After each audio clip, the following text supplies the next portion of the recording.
बजार फेरे देखे तो दिन 1 बाजिलानी किंतु मो बोऊ तरकारी कर मु कहली बोऊ तू कौन तरकारी करनु एतड़ा बोऊ कहला नाई मोर टिके डेरी हो गला तो आउ चल डेरी तो हेलानी मु वीडियो बनैबी आ तू तरकारी कर। तापर तरकारी प्रस्तुत रे लागि गलु। प्रथमे मो बोऊ सोयाबीन को भलसे भाजी दे तापर आलू को भलसे भाजी की बाहर कर।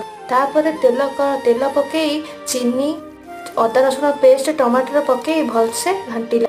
तापर हलदी और स्वाद अनुसार लुण पकई कषा हैला।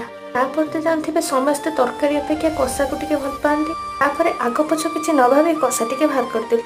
कषारे पियाज धनिया पत्र और सेव गंठिया पकई मजारे खाइलु। केउ मानकु तरकारी अपेक्षा कषा काढ़ी खाइबा भल लगे से माने कमेंट रे कहु। तापर हम तरकारी रेडी हो जाइए। केउ मानकु सोयाबीन पसंद से भी कमेंट करेंगे। जीवा आगु लाइक शेयर सब्सक्राइब निश्चय करेंगे। जय जगन्नाथ एवरीवन।